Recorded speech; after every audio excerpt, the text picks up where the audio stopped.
Hello, everyone, and welcome to round 2 coverage from the 2021 Green Mountain Championship in Jeffersonville, Vermont. I am Jeremy Koling. He is Paul Ulibarri. We are BigBarri commentary. Very, very commentary. Very, very much. And we are here at the last stop on the Disc Golf Pro Tour. Grip 6 low profile Chandler Fry coming out the gates with that hot heat, 11 under par, 100% in the circle. That's really nice. But Matt Orum hot on his tail with a 10 under par, and he's not happy about it. No, sir. One of North Carolina's all-time finest, Michael Johansen. I almost said Johansen. We call him Johansen down there. Michael Joe.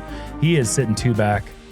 And Zach Melton, he is also 2 back, also hot putting in round 1, 100%.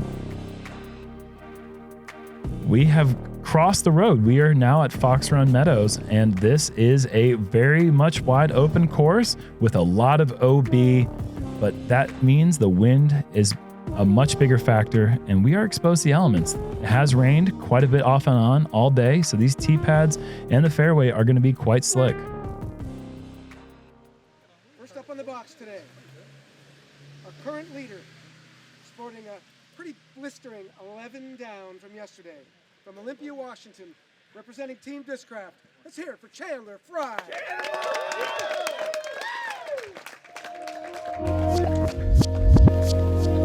Hello, my name is Chandler, and I'm from Olympia, Washington. I hail from the great Pacific Northwest, where it's rainy and windy pretty much all the time. Yesterday's round, I rated 1072, one of my highest rated rounds ever. Got to play with Ricky Wysocki, Paul Ulibarri, Corey Ellis. Check out the round on Gatekeeper Media. We were having a blast. We were getting some good tree kicks, having fun out there. It's good vibes. I woke up this morning, I checked out the forecast, and I saw that we had some Washington weather. The rain, the wind, 60 degrees outside right now. It's perfect. I'm looking forward to kind of harnessing some of that, and hopefully I can feel a little at home on the course. I feel like some of my strengths are putting and mid-range. If I have a buzz or a comet in my hand, I'm feeling great. Once I get out within 60 feet of the bucket, there's a pretty good chance of it going in, so hopefully I can hit some of those today. So the difference between Fox Run and Brewster is huge. We have a tight wooded course with some longer holes, but Fox Run is just all about staying in the fairway and bombing some shots. I'm looking forward to throwing some really overstable shots, keeping it inbounds, just taking my birdies when I can get them, and taking my pars when I need to. I've been playing for 18 years, and I've played some of the best courses in the United States and in Canada, actually. Smuggler's Notch is in the top 5 for me all time. The trees, the changing of the leaves with fall coming in, the resort is fantastic. The elevation. Today I got Meadows, who's one of my favorites, Zach Melton, who I'm looking forward to playing with, and Michael Johansen, who's one of my idols. He throws the Comet just as much as me, and I'm looking forward to seeing some of those shots today, hopefully on some of the wooded holes on Fox Run. Obviously, such a different course over here across the street. It's going to be interesting to see how the styles from the players who separated themselves from the field over in the woods translates on this side of the road. Chandler Fry is big, too. He's like 6'5", isn't he? Yeah, 6'3" to 6'4", I think. But, I mean, he's a solid dude. Representing Team Prodigy, King of the Rolling Tide. Let's hear it from Matty Orum.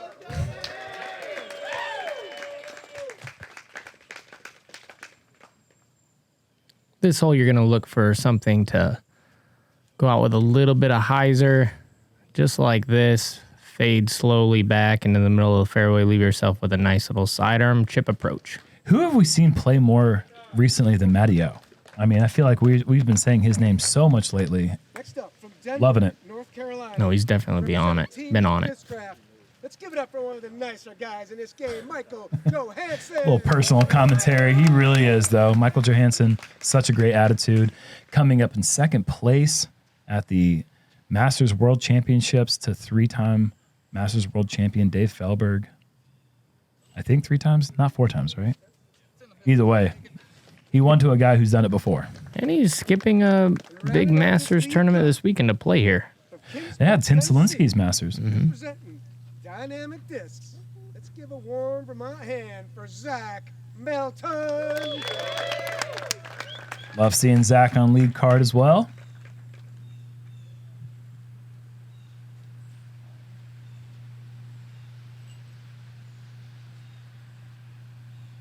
tougher shot maybe for Zach, just because the left side's a bit tighter right away. Probably an Anheuser. This needs to, yeah, it looks okay. Just don't hyzer and skip. Oh, it hyzers and skips. Dang it. Maybe on a dry day that doesn't get that skip. But sometimes it's hard to tell if it's going to skip or just get gobbled up by the grass. There's one of those comet shots that Chandler was talking about. Just a bit short, but not bad from a short drive. That MJ was really out of position off the tee.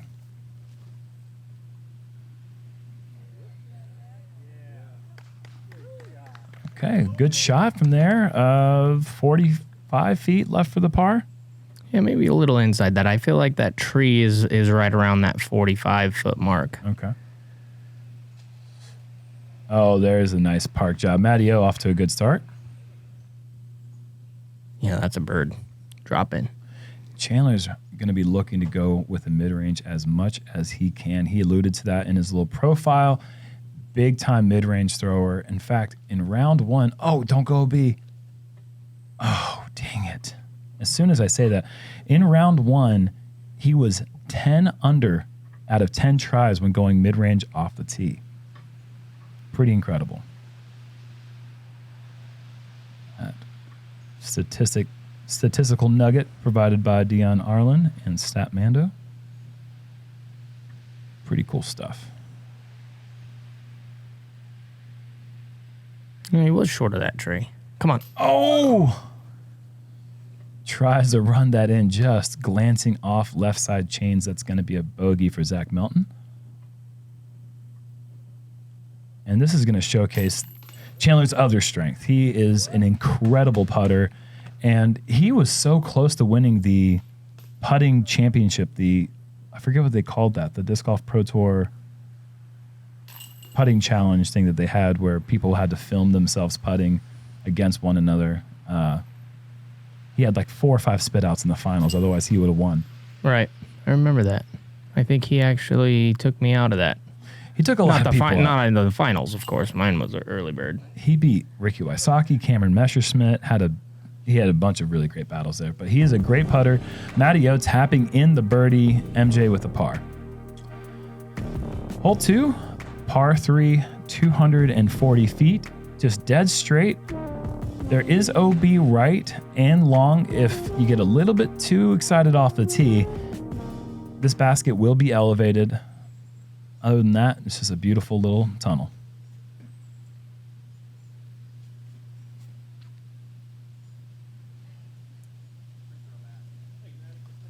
And Matty O off to another good start here. He's going to be 2 down through 2. Beautiful drive. That's very, very tight. Okay. Yeah, I like that shot. Chandler is going to nestle that one up there for a perk job. The key is to just get it over that little boulder there in the middle of the fairway. Slow down? Yeah, that's going to be slow enough. That's a purple banger. If you know anything about Michael Johansen, you know that he's had a purple banger in the bag going back to 2008, I believe. It's his second one. He threw one in the water at Maple Hill, lost it, got it back, and then threw it back in the water. And I don't think it ever came back. So now he's on to his next one. It's been one of his go-tos for a long time. I was pretty impressed that Chandler was able to get the soft touch on that mid-range. Because this really isn't a mid-range hole. You're going to want that putter so that you can slow down at the end of the flight. Very easy to go deep. But able to get the nose up. Great commitment. Soft flight. Very impressive so far. Well, I mean, he didn't go mid-range off the tee on hole 1, so technically he's still 11 for 11 off the tee going mid-range. I mean, the guy's getting it done off the tee. And honestly, he caught the worst break ever to hit off that tree. Yeah. And kick left OB. Otherwise, he would have been parked. Mm-hmm. Zach off to a little slow start there, just catching that bush there off the tee, having the layup for the par. But birdies for the other 3, and it's a pretty good score on hole 2. It keeps you honest. It's a nice little 240-foot hole on this course that has a lot of bombs and a lot of tough holes, including this one right here. Hole 3, par 3, 300 feet. What do you have to do here, Paul? You got to throw it straight with that putter that they just threw. I'm guessing Chandler might throw that Comet. Nice slow disc. Looks like Matteo might have a mid-range here. You want to drift it from left to right through the gap exactly like this. Oh my gosh. Slow down. Yeah, it needs to slow down. Yeah, it'll slow down. Oh my gosh. Are you kidding me? What a start here. Matteo, that is beautiful, beautiful. Please slow down. Please slow down. That tree's going to help you. There you go. It gets quick behind that green, though, man. If you miss a putt on this hole, you can easily work your way even outside the circle and then even out of bounds. Absolutely. Looks like he's not going Comet, more Buzz. Bad kick. Oh, no. Did that miss the Mando, or did that just go out of bounds? Not sure yet. We will see, because there is a mandatory there, but also out of bounds. Yeah. Uh-oh. Better kick. Not a great result, though. That's going to be extremely tough from there. Not much of a throw coming up for MJ, I don't believe. Tough hole for a lefty. You have to force that turn, and by forcing that turn, if you kick anything, more than likely it'll kick OB right. Speaking of OB right, Chandler is drop zone. And that hits another tree, and this is not looking good for Chan right now. No, but get up and down, take 5. I mean, that's basically what you're looking at from there anyway. Yeah. You're not that far up from the tee pad. Yeah, you're basically playing the hole over again, but now with the added stress of not having the disc that you really want to throw and a shot that you probably haven't even practiced. Oh, no. Good shot. Tough little putt from there, though. Has to get this one up and down. Yep.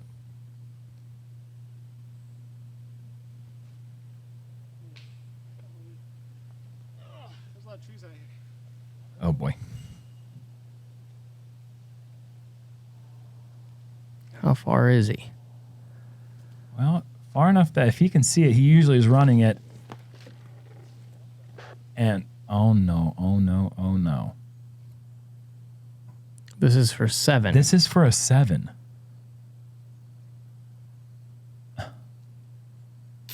Of course. That's the best 7 putt I've ever seen. Oh, you don't see many of them, but my goodness, it happens so quick. Poor Chandler. Oh, my gosh. That's brutal. That is a hard pill to swallow, and that's going to take him all the way back to 8 under par. And Melton off right side chains. MJ needs to make this to avoid the bogey curse. Okay, he has.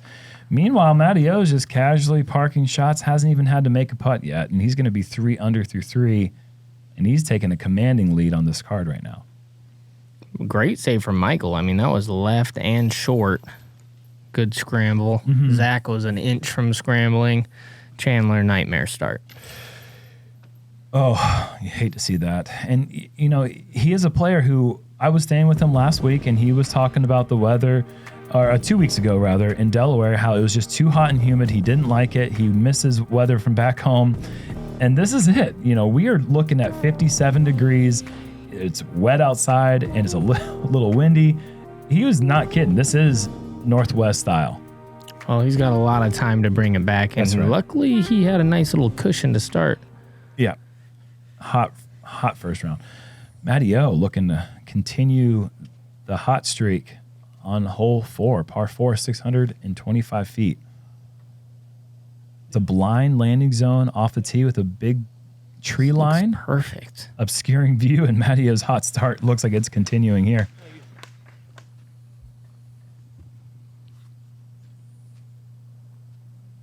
It's going to be most likely an Anheuser release with like a stable to straight driver for most of these guys.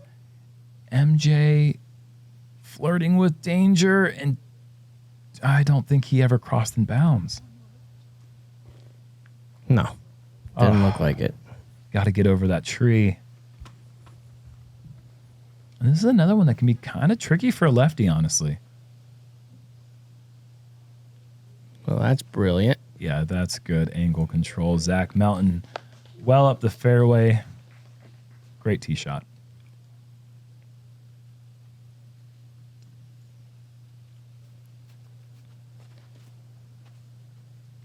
let's see how Chandler bounces back after the devastating hole 3.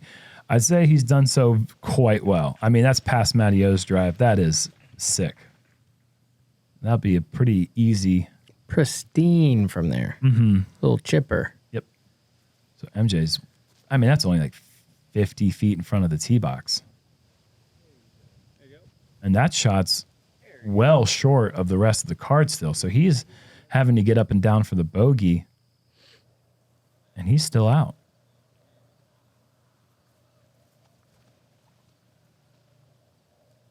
Going Comet. Oh, yeah.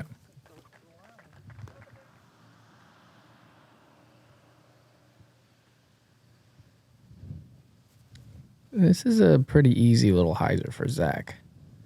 Comfortable range. Oh, sit down. Okay. Yeah, that's fine. And that'll give him a chance to bounce back after the bogey on 3. He's looking for something in the positive direction right now. 2 over.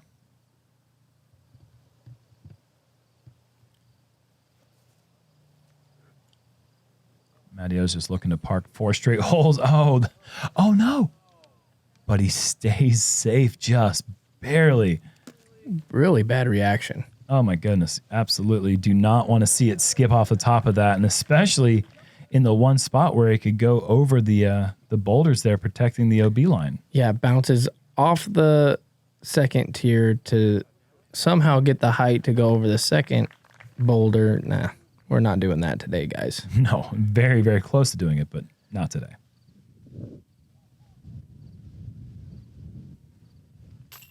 Zach in for the birdie. Does that cancel out one of those pesky bogeys?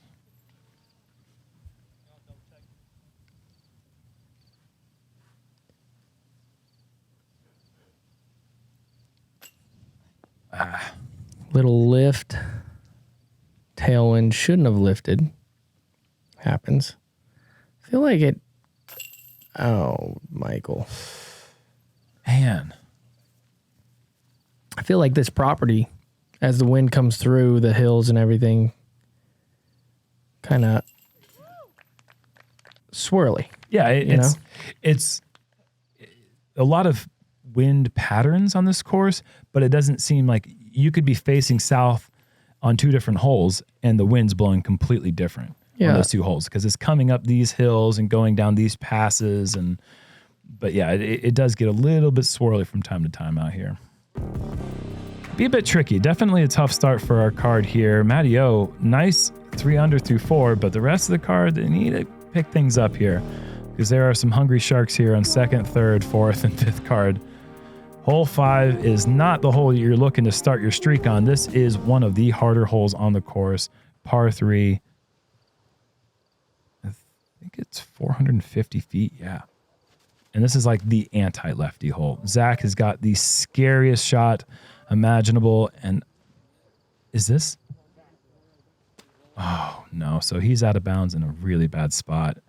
I don't know what I'd even do if I was a lefty. Chip. Yeah, you can't play this one for birdie, right? He's got a really good sidearm. I think he could get down to the bottom. You're not going after the pin, I don't think. Chandler going for the inside line. Just barely catching a little bit of the outside cabbage, but that's near circle's edge. Yeah. Love that result. Anything in bounds in this hole is great, really.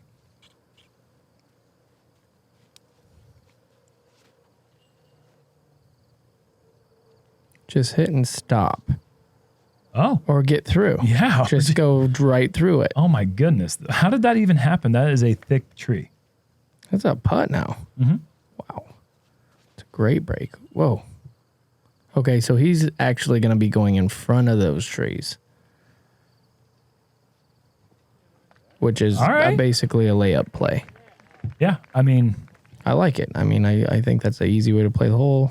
As those trees get taller, I mean, look at this tough... Oh, my goodness. What a tough approach here to try to save the bogey. Stay up. Oh, no. Goodness gracious. Things have gone from bad to worse for Zach.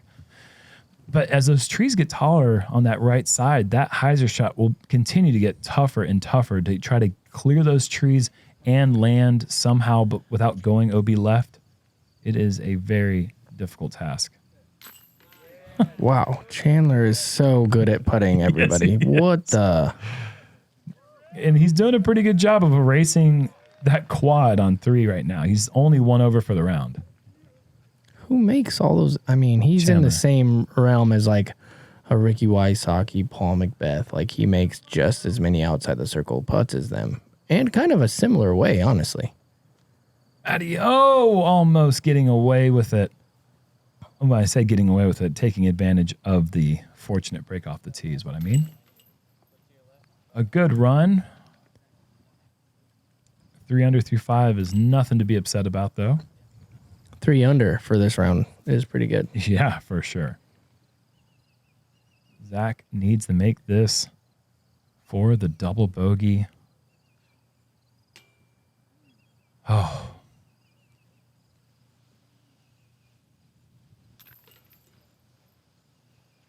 Was that a quad? Oh, it's a triple. Triple. That's a triple, yeah. It's a 6. Not just a 6. It's a bummer of a 6. Yes. I mean, that's going to be tough to come back from that. He's going to have to chip away very slowly, stay patient. Yep. Long round. Lots of birdies at the end of the round, really, as well. So he can do it. And we are going to the easiest hole on the course and I think on the Disc Golf Pro Tour. Hole 6, par 3, 275 feet, but a 2.31 average is as much of a must-get as you're going to see in disc golf. Very good shot there from Chandler. This is kind of at an important time, too. Right after playing hole 5, it's nice to have a little bit of an insurance birdie just to take with you as you take the 7 and 8 and 9 are coming up, and that's one of the hardest 3-hole stretches here in Vermont.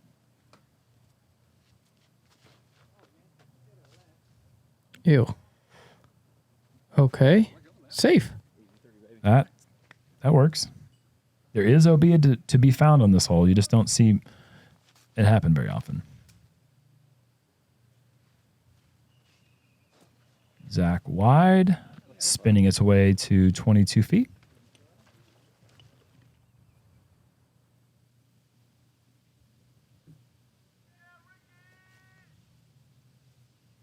You don't really see Michael mess those shots up. Very surprising to see him kind of hold on to that, pull it a little bit. To put it in perspective, there's 131 players playing this hole today. 99 of them birdied it. Only 32 did not take birdie. Just like fierce, passion is something I feel when I'm playing. The Passion is a speed 8 neutral flying fairway driver that has a lot of glide and a straight finish. I intentionally wanted this disc to be a lightweight driver that makes distance feel easy. The Passion is the perfect addition to the Discraft lineup. Hey, look at Chandler go. Birdie, 7, Even birdie, par. birdie, even. Even par. Only one Deal. par on the day, and that was only 3 shots, but he had an OB stroke. Hole 7, Paul, we have a brand new design. Tee shot's the same, but the second shot and the third shot are all a little bit different as they've moved the basket to the left. They've kind of created a little candy cane green action. I think this is enticing the players to maybe potentially go for it more. More of an eagle bid. It's still 1,200. It says 1,280, but I lasered it to 1,215. I think the design allows the player to lay up to this first landing zone.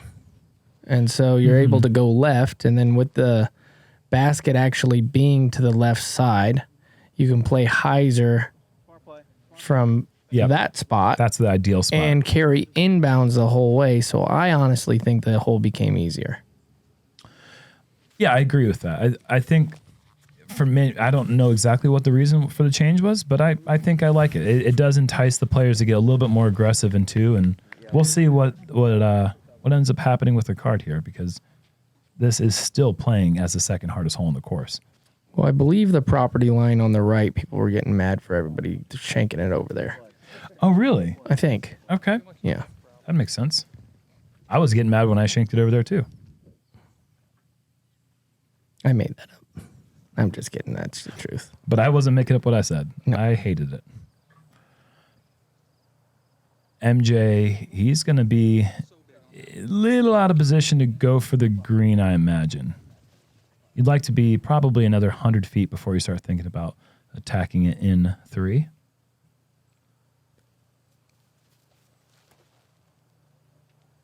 It's looking good. Nice power. It could be 100 feet past MJ. I think he's got a decision to make from there. Certainly. And at a certain point, he's got to start picking his spots because, like you said, you can't get them all back at once, but he's lost enough strokes early on that he needs to start chipping away. And if he wants to stay up there at the top, he's got a lot of work to do right now to get back to that spot. This is looking really good from Chandler. Great tee shot, aggressive second. Perfect. Yep. Yeah, he'll have 280 from there, maybe 340. So I think close to 315, 320 is kind of what I'm thinking. But it plays fast because it's downhill the entire way. You have a little bit of space on the front side of the green, but the OB comes in play right about 10 meters on the backside. Maddie's laying up. It's an aggressive shot. You have to go over OB the entire way, and look at this game plan. He's got some early birdies. He's 4 down through 6 holes. Doesn't want anything to do with taking the big numbers that are present here on 7. Wow, this is way far back. This is 450. I don't know. I think he crossed. I don't think he crossed. It was so close, but yeah, now that I look at it, I don't think he did either. But he was within a meter. Tough. And Chandler with the luxury of being able to just go hyzer. Can he get this to stick close? Sit down. Nope. No, he ends up going OB long.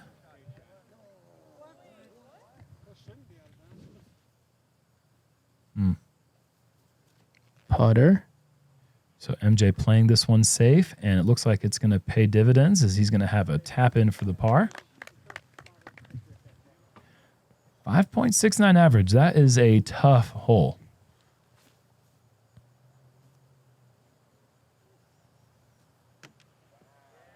There you go. It's actually so far over par that if you combine 6 and 7 together, they average par. That's goofy. Goofy stats. That's what I'm here for. Matty O playing well, getting. Yep. There's something to be said about playing it to your game plan. I can't even talk right because this guy just makes a long putt on every hole. If he's a gonna putt, you don't talk. Yeah, because you're gonna be saying good putt after it's done flying. But yeah, executing the game plan and doing it. Yeah, basically, if you do it good, it's good things happen up to you. So, but it motivates you. I mean, it's definitely, even though you're not getting birdies, you can take confidence from that hole, knowing that it's exactly what you were trying to do. Because when you're playing for birdie and then you get a par, you didn't do what you were supposed to do. Right, and then exactly. It's basically like you birdied in your own mind because you wanted to get a par. You know. Zach hasn't decided what score he wants to get on a hole yet because he hasn't matched a single score all around in consecutive holes. Hopefully he can turn those into birdies and pars from here on out. Maybe a 1 on hole 8? Huh? Maybe on the hardest uphill par 4 you'll ever play? Get a hole 1? Par 4, 760 feet, and it's up about 6 billion feet. It's just uphill the entire way. Very, very tough hole to play for the birdie. Oh, no. Chan. Oh, yes. Safe. That makes the hole so easy because now he can just go hyzer, chip a little upshot up there, and good to go. Little tap in. Matty-o. That is a smush of a sidearm right there, folks. That's going to put him at like the 430 range. Yeah. Like it doesn't, you have to go so large off the tee to put yourself in a realistic spot to go for it into. Somebody in the comments told me that I say chip too much, but I like chip better than upshot. This is out of bounds. Or yes, it is. Dang it. Plus, who doesn't like chips? There's poker chips. There's yummy, delicious chips. There's chip shots. People are getting chippy with you saying that too much. Yeah. One of my good buddies' name's Chip. Okay. Chandler, there's nothing chippy about this. That's a chip. That's a chip shot. Okay, so he's just playing that one for par, but an aggressive layup in a way. No? Yeah. Yeah. Kind of. That was like a 7-iron in the middle. Yep. But playing it smart. If you're not in position, there's really nothing to even consider. I mean, this OB line down the right side and left side just funnels in tighter and tighter to the green all the way up to the point where it's within 20-something feet of the pin on the right side. So, okay, I played today with Ricky Wysocki. He threw it to about right there from the tee. And I heard he slipped off the tee. He threw it so far that he had a little pig hyzer upshot. He had a pig to the green on hole 8. Yeah. That is obnoxious. This is one of the most impressive things I've ever seen. It was so far. That's a putt. MJ has a putt for the par, but it's outside the circle. I know he could do it. I just know it. MJ's a great putter. This is a great upshot. And that's going to save the bogey for Zach. And for the first time all around, he's going to match scores, but it's not in the way that he wants. Slow down. Yeah. Oh, yeah. And that's just about the way that you're going to see most every single player try to play this hole. Just stay in bounds off the tee. Matteo, nice little run.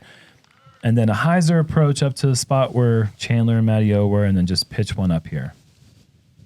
No chance. Look at that wind. Oh, my gosh. Just ripping. Just ripping. He would have had to have aimed at the flag over it. Yes, which is so not something we like to do. Every once in a while it lifts and it just carries 40 feet over. You're just like, okay, I don't understand anything anymore. Exactly. You look like you've never played. You're like, So, +5 for Zach on the front 9. Matty O remains at 4 under. This game plan is working out. And a bogey for MJ to go to 2. Only 6 birdies on the day on that hole right there. One of them being Ricky, like you mentioned, and a few other guys as well.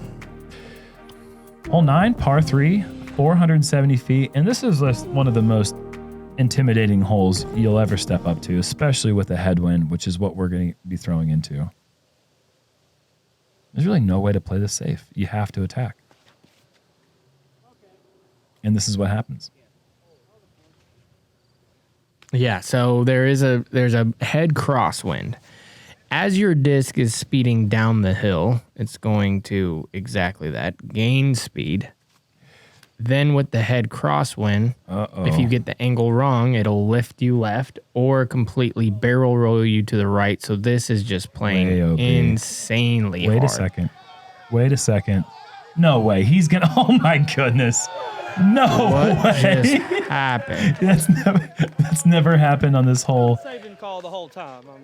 Okay, Matteo. Sure thing, buddy. That's never happened on this hole ever. He was compensating, seeing how much Chandler's drive turned over by going super overstable. And he's like, I'll take some of that, please. Using the hill in the right way, banking off it and rolling back down. You just don't see that. No. That was just that one grass of the is so thick. Best breaks I've seen. This needs a hookup and quick. Oh, man. Cannot keep the disc in bounds right now. Ugh, I hate this. You hate seeing it with anyone, but when it's one of your buddies, it hurts a little bit more.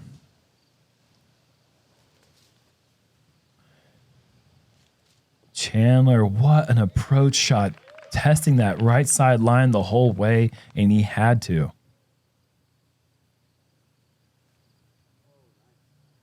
Oh, no.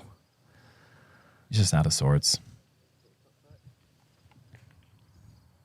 Maintaining his composure and not acting out, and not to say that he ever would, but it's, If Matteo made that. It's a gift from the Alabama gods, man. I don't know what to tell you. It's a sweet rock right by the basket. Yeah. Yeah. Be kind of cool to put the basket on top of that. Come on, Zach. Up and in. Oh, Yeah. Good putt. It feels a little strange celebrating the bogey, but that was a good putt. Oh, easily he just... I guess we're not celebrating the bogey here. We're celebrating a little redemption. You might be. You said he was your best buddy, but you're actually like, woohoo, bogeys, stuff. I mean, he's given me a hard time from time to time. I'm not going to lie. A little zinger every once in a while for Zach Melton doesn't hurt me too much, but I definitely... He's 6 over. Yeah, this is a little too much. This is S&M style, and I'm not into that for him, man. I'm hoping for a good back nine. So, Matty-O. Honestly, so he lays up the par 5. He lays up the one up the hill, gets the par there with a good lucky break. 4 under. He's absolutely demolishing this card right now. Yeah, he's demolishing the card, and 400 in the front 9 is a very solid score, very respectable. Fortunately, he is losing ground right now to Chris Dickerson, who shot a 6 under on the front 9. So he is going to be not quite in first place anymore, but he's still in good position with a solid back 9. He'll find himself on the lead card, heading back across the street to Brewster for round 3. 6 under in those conditions is absolutely ridiculous. Yeah, right now Chris Dickerson is throwing the disc quite well, very comfortable on this course. His game is suited for the diversity that this property provides. He's got the woods game, he's got the open power, he's got a great putt, and obviously he knows how to win at over 50% winning percentage for his career. Thank you to the Founders Club. We've got 9 more holes here from round 2. See you then. Deuces.